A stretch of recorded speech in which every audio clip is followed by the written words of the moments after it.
जब से बुटीक से आई हूँ, बार बार उस गोरी सी लड़की का चेहरा अनायास ही आंखों के सामने आ जा रहा था।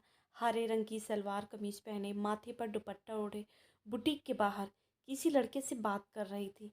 साथ में एक 5-6 साल का बच्चा भी था। पता नहीं क्यों मुझे उसका चेहरा जाना पहचाना सा लग रहा था।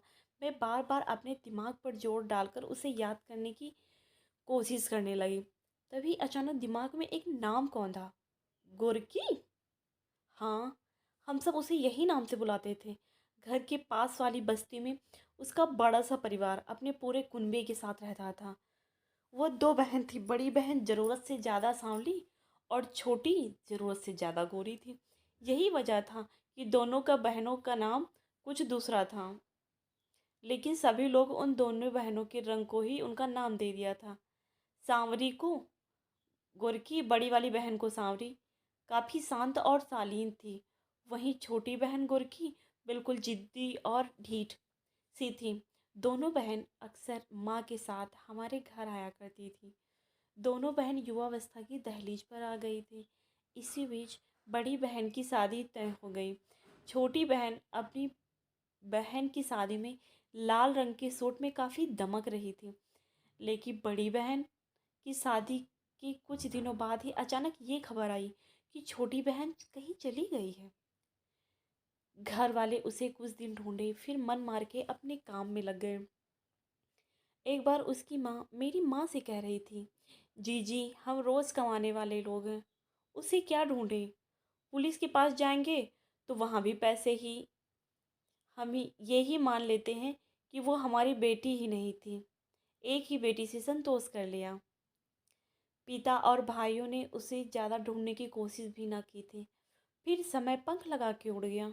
मेरी भी शादी हुई और आज अचानक मेरी मुलाकात उससे हुई। मैं सोची माँ को फ़ोन करके उसके बारे में बताऊँ, पर फिर सोची पहले खुद ही एक बार उससे बात तो कर लूँ। फिर जिस दिन अपना ड्रेस लेने में बुटीक गई, वो उस दिन भी वहाँ मुझे दी गई। पहले तो वो मुझसे नज़रें चुरा कर निकल रही थी, लेकिन मैंने जब आवाज़ दी तो वो पास आ गई और बोली, दीदी आप मुझे पहचान लिया? मैं मुस्कुराते हुए बोली, क्यों तुम्हें नहीं पहचाना? क्यों तुमने नहीं पहचाना मुझे? गोरकी थोड़ा झिझकते हुए बोली, पहचान तो आपको मैं उसी दिन गई थी, पर बोली नहीं क्योंकि पता ना आप मुझे पहचानते या ना। मैं बात का रुख बदलते हुए बोली, कहाँ रह रही हो? शादी कर ली क्या? गोरकी ने एक लड़के जिससे उस दिन बातें कर रही थी की तरफ इशारा करते हुए कहा, वो हमारे शौहर हैं दीदी। फिर उस छोटे से बच्चे का हाथ पकड़कर मुझे अपने साथ आने को बोल चलने लगी। मैं भी यंत्रवत सी उसके पीछे पीछे आने लगी। कुछ तो उसके बारे में जानने की इच्छा और कुछ उसे यूं मना करना ठीक न लगा। एक दो गलियां पार करने के बाद एक पक्के घर का एक कमरे में ले गई। वो एक कमरा क्या था, उसका पूरा ही घर था। साइड में टेबल पर गैस रखा था और नीचे ऊपर बर्तन और किचन का पूरा सामान। कमरे में एक चौकी थी जिस पर अभी तो कपड़ों का पहाड़ रखा हुआ था। उसके नीचे भी सामानों का ढेर था। बच्चा घर पहुंचते ही माँ से हाथ छुड़ाकर पास वाली गली में खेलने भाग गया। अब घर में सिर्फ हम और वो ही थे। गोरकी घर की इकलौती कुर्सी पर मुझे बिठाते हुए बोली, दीदी मेरा छोटा सा संसार आपको कैसा लगा? मैं जो अभी तक पूरे घर का मुआयना कर रही थी, थोड़ा चौंकते हुए गोरकी की तरफ देखी, फिर उससे बोली, तेरा पति मुस्लिम है क्या? तूने मुस्लिम से शादी कर ली? वो थोड़ा नज़र चुराते हुए बोली, हाँ दीदी, इन्होंने ही मुझे घर से भागने में मदद की। फिर कुछ दिन बाद हमने निकाह कर लिया। मैं थोड़ा गुस्सा दिखाते हुए बोली, तुम घर से भागी क्यों? ये तुमने काफ़ी गलत किया। तुम्हें अपने घर वालों की याद नहीं आई? उनकी इज्जत का थोड़ा भी ख्याल ना आया? उह, इज्जत का ख्याल। थोड़ी नफरत से वो मुस्कुराई तो मैं थोड़ी चौंक गई, लेकिन वो बोलती गई। शायद वो अपने दिल के अंगार आज निकालने को तैयार बैठी थी। दीदी, अगर इतना ही इज्जत का ख्याल था तो मेरे घर वाले मुझे क्यों ना ढूंढे? हम जिस समाज में रहते हैं वो सिर्फ लड़कियों को ही गलत मानता है। भले ही गलती उसकी ना हो। दीदी, आपसे तो हमारे घर की माली हालत छिपी ना थी। लेकिन फिर भी दीदी की शादी में पापा और मम्मी ने अपनी हैसियत से बढ़कर दीदी को दिया लिया। दीदी भी खुश थी अपनी शादी से, लेकिन शादी के 6 महीनों बाद दीदी को बच्चा ना हो रहा था तो उनके ससुराल वाले उन्हें तंग करने लगे। बच्चे के बिना उनकी ज़िंदगी को सासरे वाले नर्क बनाने लगे। एक बार पापा और माँ ने जीजा जी को समझाने की कोशिश भी की, तो उनका जवाब सुनकर सब कोई को सांप सूंघ गया। वो शायद बोलते बोलते थक गई थी। पास में रखे गिलास से पानी पीने लगी। क्या बोला था तुम्हारा जीजा जी ने? मैं उसके चेहरे पर नज़र गड़ाते हुए बोली, आप लोग अपनी छोटी बेटी का विवाह मेरे साथ कर दीजिए, तभी आपकी बड़ी बेटी को मैं रखूँगा, वरना नहीं। बोलते हुए उसने मेरी ओर देखा।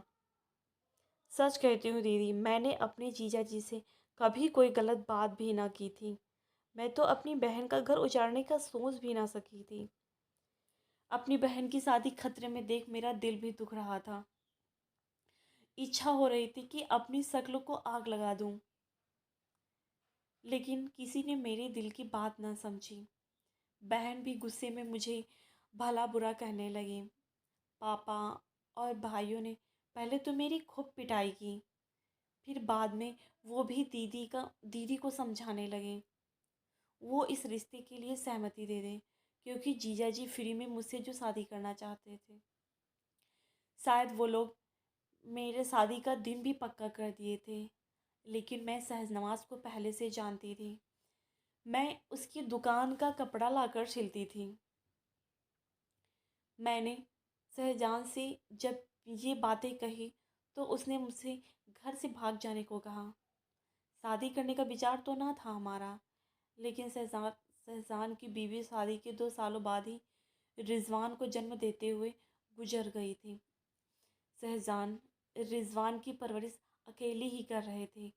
जब रिजवान ने मुझे ही अपनी मम्मी अम्मी समझ लिया, कुछ दिनों तक मैं अपने घर वालों का इंतज़ार की।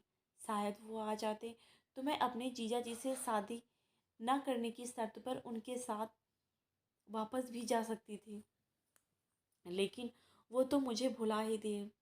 कुछ दिनों के बाद शहजान ने मुझसे निकाह कर लिया। अब तो मैं भी उसके बच्चे की माँ बनने वाली हूँ। तो वो बच्चा तुम्हारा बेटा नहीं? मैं थोड़े आश्चर्य से पूछी। तभी रिजवान आ गया और गोरकी को पकड़ लिया। अम्मी, मैं तुम्हारा ही बेटा हूँ। गोरकी मुझे चुप रहने का इशारा की और रिजवान को लाड करने लगी। थोड़ी देर बाद वो बोली, दीदी, अब आप ही बताओ, ज़्यादा इज्जत का काम क्या है?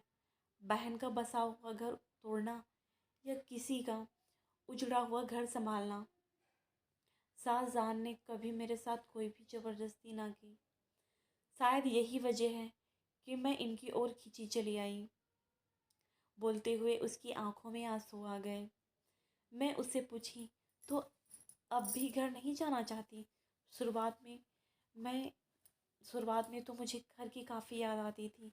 कई बार फ़ोन भी की, लेकिन वो लोग आवाज़ सुनकर ही फ़ोन काट देते थे।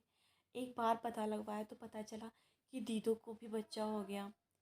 जीजा जी भी अब शांत हो गए, लेकिन अब मैं उन लोगों को नहीं देखना चाहती, क्योंकि जीजा जी तो गैर था।